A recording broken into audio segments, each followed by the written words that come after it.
श्री कृष्ण कहते हैं, जिन माता पिता की संतान योग्य होती है उनके लिए ये धरती ही स्वर्ग बन जाती है।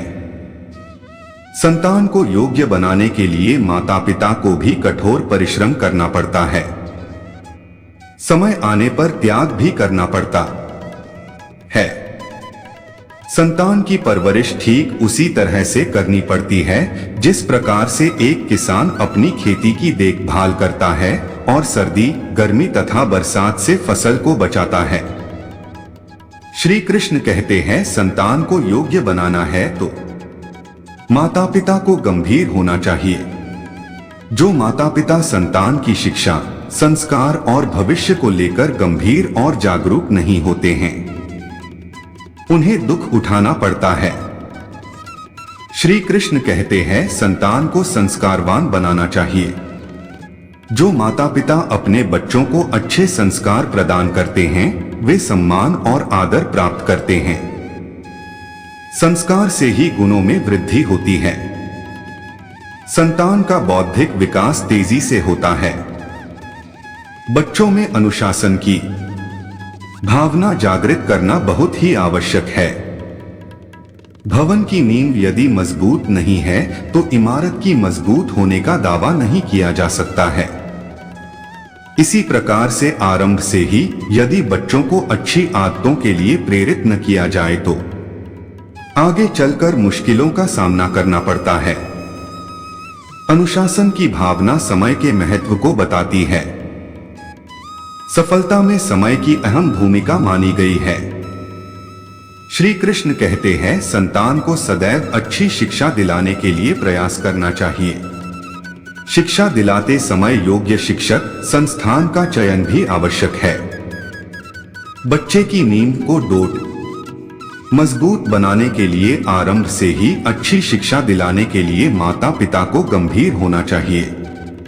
हर बच्चे में एक विशेष प्रतिभा होती है। जो माता पिता इस प्रतिभा को समझकर उसे निखारने में लग जाते हैं वे सफलता प्राप्त करते हैं। संस्कार, अनुशासन, शिक्षा से प्रतिभा को चार चांद लग जाते हैं। इसलिए संतान के भीतर छिपी प्रतिभा को उभारने का प्रयास करना चाहिए। माता पिता अपने बच्चे को अच्छी से अच्छी परवरिश देना चाहते हैं। वह चाहते हैं कि उनका बच्चा हमेशा खुश और उनसे मिलजुल कर रहे। माता पिता बच्चे से मजबूत रिश्ता बनाना चाहते हैं, साथ ही वह यह भी सोचते हैं कि उनका बच्चा कोई बात उनसे न छिपाए। माता पिता को डोट बच्चे को हमेशा ही प्रेम से रखना चाहिए। आपको अपनी संतान के साथ हमेशा ही अच्छे से व्यवहार करना चाहिए।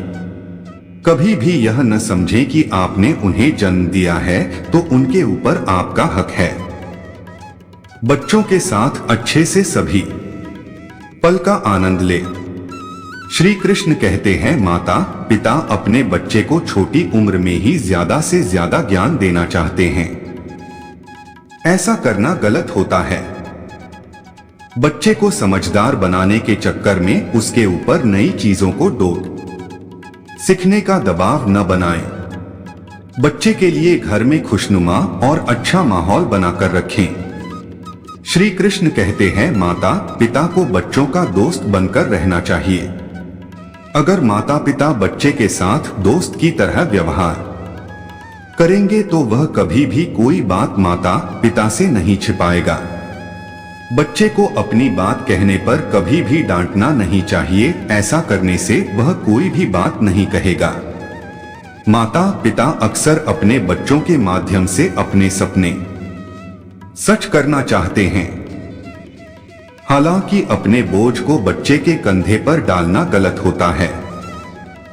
हमेशा ही बच्चे का जो भी सपना है उसे उड़ान देने की कोशिश करनी चाहिए। ऐसा करके आप बच्चे को अच्छी परवरिश दे सकते हैं। आपका बच्चा जो बनना चाहे उसे वही बनने दें। बच्चे पर अपनी मर्जी कभी न थोपें। जीवन के प्रति आपका जो नजरिया है उससे अपनी संतान को प्रभावित करने की न सोचें। आपके बच्चे को ठीक वही करने की जरूरत नहीं है जो आपने अपने जीवन में किया। हो सकता है कि आपका बच्चा अपनी रुचि और समझ से चलकर जीवन में उस जगह तक चला जाए जिसकी आपने कल्पना तक न की हो। घरांगन में संतान आने पर ज्यादातर लोग समझते हैं कि अब उनके लिए पढ़ाने का वक्त आ गया है, जबकि स्थिति दूसरी होती है। यही अभिभावकों के लिए भी सीखने का वक्त होता है।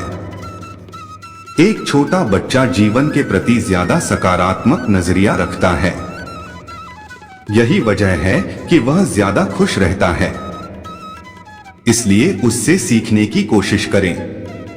बच्चा स्वाभाविक तौर पर अध्यात्म के निकट होता है। उसे जीवन में अध्यात्म और धर्म के प्रति सोच समझ खुद विकसित करने दें। उस पर अपने पूर्वाग्रह न ला दें। श्री कृष्ण कहते हैं, बच्चा कई तरह के लोगों और चीजों के संपर्क में आता है। अगर आपका नजरिया खुशनुमा होता है, व्यवहार बेहतर होता है, आप समझदार हैं, तो बच्चा सब कुछ छोड़कर आपके पास ही आएगा, आपको ही आदर्श मानेगा। हमेशा खुश रहने की कोशिश करें। जब आप खुश होंगे तो आपके बच्चे का नजरिया भी पॉजिटिव होगा। अगर आप चिंता, तनाव, भय, दुख, ईर्ष्या आदि के भाव से भरे होंगे तो इससे बच्चे पर बुरा असर पड़ेगा। इस बात का ध्यान रखें कि अगर आपका दिल प्रेम व करुणा से भरा होगा तो आपका बच्चा भी बेहतर इंसान बन सकेगा।